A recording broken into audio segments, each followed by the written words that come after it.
Okay, friends, so today we've got our Tommy Mac Hero WOD. You know we got to do at least one or two of these a month. So I'm going to go over all the movements now. You're going to have a lot of burpees in between your moves today. So you guys know burpees, right? Ooh. Don't trip over your weights. Down to the floor, you're going to jump back, chest to ground, jump forward, jump up. Now, of course, don't forget that your burpee option, guys, can always be done on a bench. So this is totally fine. Hands to the bench, jump back, chest to bench, jumper step forward, jumper step up, if that's your burpee option. And then we're gonna go through all of the power movements that you have. So I'm gonna do my whole workout with a barbell, but these moves can get really complicated with a barbell. So I suggest if you don't know how to do a lot of these movements, then I would do them with dumbbells versus a barbell. So that first move is gonna be a thruster. So a thruster is basically a momentum-based squat to press. So if you're not doing barbell in that front rack position, you're gonna grab those weights. Those weights are still in that front rack position, elbows in. You're gonna squat. A thruster does involve depth to your squat, and then jump that weight straight up to the ceiling.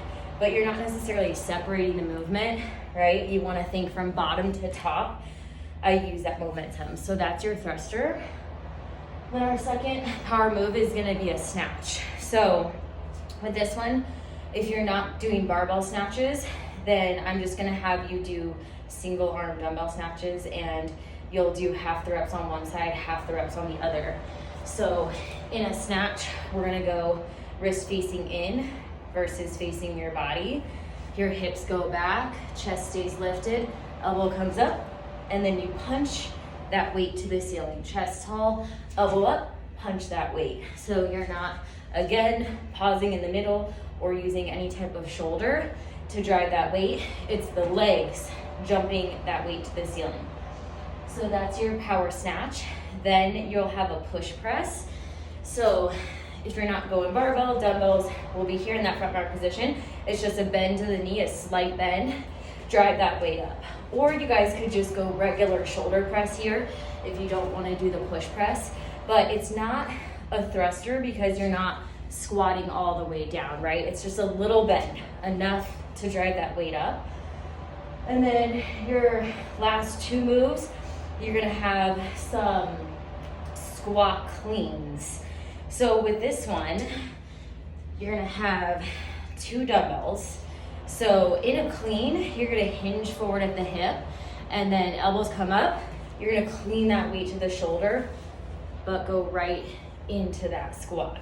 So all in one piece, hip hinge, right? Elbows up into a squat, clean. So it's different than a regular clean because you're not just stopping here. You're gonna go into that full squat and then finish up here. So barbell or dumbbell, hip hinge, elbows come up, underneath, into that full squat, stand up. And that's one rep. When you squat and stand up, after that clean, that's one. And then your final move is gonna be your overhead squat. These are really hard. So honestly, if you're not used to doing these guys, I wouldn't even recommend going barbell. I would do PVC pipe or a broomstick, something super light. My hands are wider than the shoulders here. They come up into that overhead position, and you can have a slight bend in the elbow, but not too much. So you're almost locked out here, maybe a micro bend in the elbow, and then you're also pinching those shoulder blades together. So not here, right? Retract. So that's what you're trying to feel, is actually pulling that bar apart with your hands. Pull that bar apart, and that's gonna hold the retraction in your shoulder blades. And then you're gonna do a squat from here. So look at how tall my chest is at the bottom. Now, I've practiced these a lot, so I can get some good depth, but you're just doing the best that you can to the depth that you have for now, and you can keep working on it. So that side angle is here. Look at how tall my chest is at the bottom of that. I'm not letting myself drop forward. And that's the whole purpose and point. So the overhead squat is something very functional, but you have to practice it. So stick with the broomstick for now, and that's totally fine. And you can build over time. So those are all the moves today for the hero WOD. You guys have so much fun.